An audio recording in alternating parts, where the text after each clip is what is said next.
नमस्कार दोस्तों, आज की इस वीडियो में हम देखेंगे छत्तीसगढ़ के कुछ अति महत्वपूर्ण प्रश्न जो कि आपके एग्जाम्स के लिए काफ़ी इंपॉर्टेंट है। तो चलिए वीडियो को जल्दी से शुरू करते हैं। फर्स्ट क्वेश्चन यहाँ पर दिया हुआ है, माधवराव सप्रे ने किस पत्र का संपादन नहीं किया है? तो नहीं किया है बताना है। देखिए, माधवराव सप्रे ने हिंदी छत्तीसगढ़ मित्र का संपादन किया है, हिंदी ग्रंथ प्रकाशन मंडली और हिंदी केसरी, ये तीनों जो है पत्रिकाओं का जो संपादन है वो माधवराव सप्रे ने किया है। और किसका नहीं किया है? तो सरस्वती पत्रिका का जो संपादन नहीं किया है, इसका संपादन किया है पदुमलाल पुन्नालाल बख्शी ने।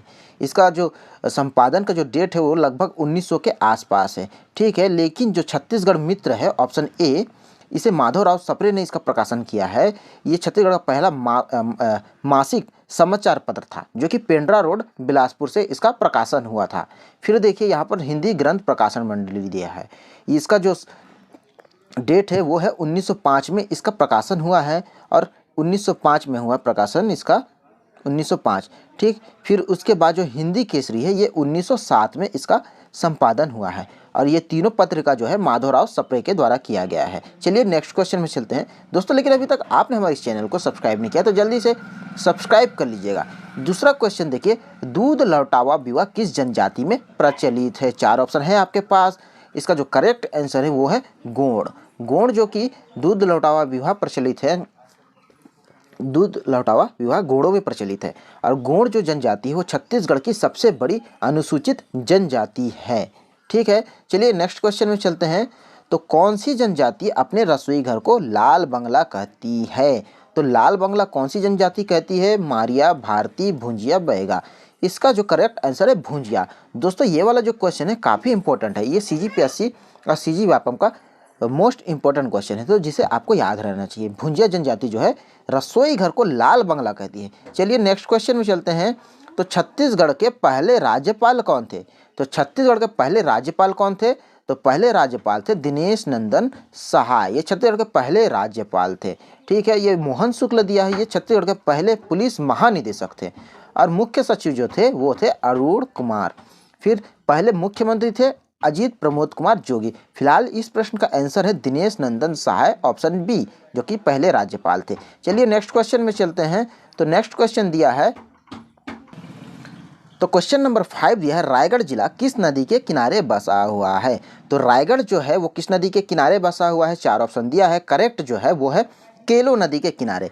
दोस्तों केलो नदी के किनारे रायगढ़ जिला बसा हुआ है। रायगढ़ जिले के बारे में इंपॉर्टेंट फैक्ट का भी जान लेते हैं। रायगढ़ जिले में देखिए कबड़ा पहाड़ है जो कि काफ़ी शैल चित्रों के लिए प्रमुख माना जाता है, कबड़ा पहाड़।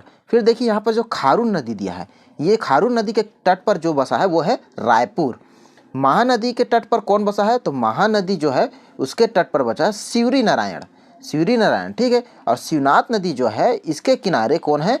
तो राजनांदगांव है, राजनांदगांव है, ठीक है। चलिए नेक्स्ट क्वेश्चन में चलते हैं। छत्तीसगढ़ में सबसे अधिक कौन सी मिट्टी पाई जाती है? तो मिट्टी कौन सी पाई जाती है? इसका जो राइट आंसर है वो है लाल पीली मिट्टी। छत्तीसगढ़ में सबसे अधिक लाल पीली मिट्टी पाई जाती है। लाल पीली मिट्टी जो कि राजनांदगांव, रायगढ़, कांकेर और बस्तर क्षेत्र में लाल पीली मिट्टी की प्राचुर्यता है छत्तीसगढ़ में सर्वाधिक।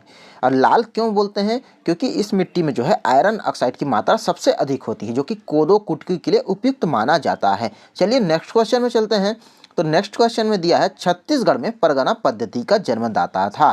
तो परगना पद्धति के जन्मदाता कौन था?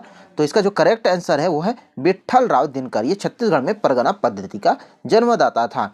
देखिए दोस्तों एक क्वेश्चन और बनता है यहाँ पर से, तो महिपत राव दिनकर ये छत्तीसगढ़ के पहले मराठा सूबेदार थे और इन्हीं के शासनकाल में फॉरेस्टर जो कि यूरोपीय यात्री था वो छत्तीसगढ़ पे उनका आगमन हुआ था। देखिए केशव गोविंद भी दिया है, इनके शासनकाल में कौन आए थे? तो कोलब्रुक, ये यूरोपीय यात्री जो थे कोलब्रुक, वो केशव गोविंद के काल में आए हुए थे। देखिए पहले सूबेदार थे महिपत राव दिनकर और अंतिम सूबेदार कौन है? यादव राव दिवाकर। फिलहाल इस प्रश्न का जो राइट आंसर है वो है विट्ठल राव दिनकर जो कि परगना पद्धति का जन्मदाता था। चलिए नेक्स्ट क्वेश्चन में चलते हैं। तो 1857 विद्रोह का अंतिम शहीद किसे कहा जाता है? मोस्ट इंपॉर्टेंट क्वेश्चन है। तो अंतिम शहीद किसे कहा जाता है? सुरेंद्र साय को। अंतिम शहीद जो है सुरेंद्र साय को कहा जाता है। और छत्तीसगढ़ का जो प्रथम शहीदी है किसे कहा जाता है? तो वीर नारायण सिंह, ये छत्तीसगढ़ के प्रथम शहीद थे। और हनुमान सिंह ये छत्तीसगढ़ के मंगल पांडे कहलाते हैं, मंगल पांडे। पंडित सुंदरलाल शर्मा ये छत्तीसगढ़ का जो पहला स्वप्न दृष्टि थे वो है सुंदरलाल शर्मा, इन्हें छत्तीसगढ़ का गांधी भी कहा जाता है।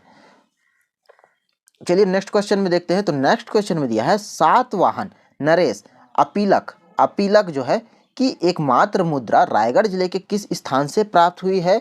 तो रायगढ़ जिले के जो है बालपुर से प्राप्त हुई है, तो बालपुर से प्राप्त हुई है। चलिए नेक्स्ट क्वेश्चन में चलते हैं। तो 10वां क्वेश्चन दिया है निम्नलिखित में से कौन सा उद्यान है जो छत्तीसगढ़ में स्थित नहीं है? तो कौन सा उद्यान है? देखिए काफी इजी क्वेश्चन है। काजीरंगा ये छत्तीसगढ़ में नहीं है, ये कहाँ पर है? तो असम में स्थित है, असम में।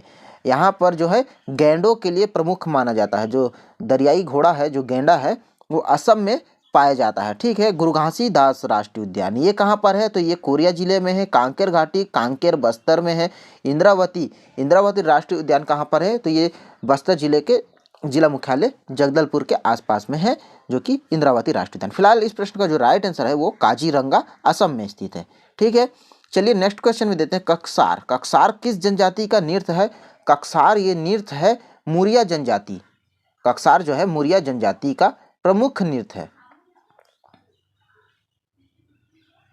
छत्तीसगढ़ का महत्व महातीर्थ लिखना होता। छत्तीसगढ़ का जो महातीर्थ छत्तीसगढ़ की संस्कार धानी के नाम से प्रसिद्ध है। तो छत्तीसगढ़ की महातीर्थ एवं संस्कार धानी कौन है? तो वो है राजिम। ऑप्शन ए इसका करेक्ट आंसर हो जाएगा। ठीक है। और जो मेन पार्ट दिया है इसे छत्तीसगढ़ का शिमला कहा जाता है, मेन पार्ट को छत्तीसगढ़ का शिमला कहा जाता है। यहाँ पर तिब्बती शरणार्थियों को बसाया गया, तिब्बत से जो शरणार्थी लाए गए थे उन्हें 1962 में यहाँ पर बसाया गया था। छत्तीसगढ़ का शिमला है ये मेन पार्ट। ठीक है। रतनपुर, इसे रतनपुर में महामाया मंदिर है और इसे छत्तीसगढ़ का जो टंकियों की राजधानी है, टंकियाँ, टंकियों का शहर बोलते हैं, वो है रतनपुर। जगदलपुर, जगदलपुर क्या है? तो इसे चौराहों का शहर बोलते हैं, चौराहों का शहर बोलते हैं जगदलपुर। दोस्तों अगर वीडियो आपको अच्छा लग रहा है तो चैनल को प्लीज सब्सक्राइब जरूर कीजिएगा, लाइक कीजिएगा और शेयर भी जरूर कीजिएगा। खिनवा शरीर के किस अंग में पहना जाता है? तो कान में पहना जाता है। शारीरिक आभूषण से जो छत्तीसगढ़ के हैं वो काफी इंपोर्टेंट क्वेश्चन बनते हैं, तो कान में जो है खिनवा पहना जाता है। फिर नेक्स्ट देखिए, छत्तीसगढ़ राज्य किस प्राकृतिक संपदा में संपन्न माना जाता है? तो खनिज संपदा में संपन्न माना जाता है छत्तीसगढ़ में। और किस खनिज का सर्वाधिक उत्पादन होता है छत्तीसगढ़ में? उत्खनन उत्पादन होता है, तो कोयला। ठीक है। और टीन के मामले में छत्तीसगढ़ का पहला स्थान है, ये भी आपको याद रखना होगा। टीन के मामले में 100% जो है छत्तीसगढ़ में उत्खनन होता है। ठीक है। चलिए नेक्स्ट क्वेश्चन पे चलते हैं। छत्तीसगढ़ राज्य की प्रथम संकल्पना किसने की थी? हमने पिछले क्वेश्चन में बताया था, तो पंडित सुंदरलाल शर्मा, ये छत्तीसगढ़ के गांधी है, प्रथम संकल्पना इन्होंने ही की थी। चलिए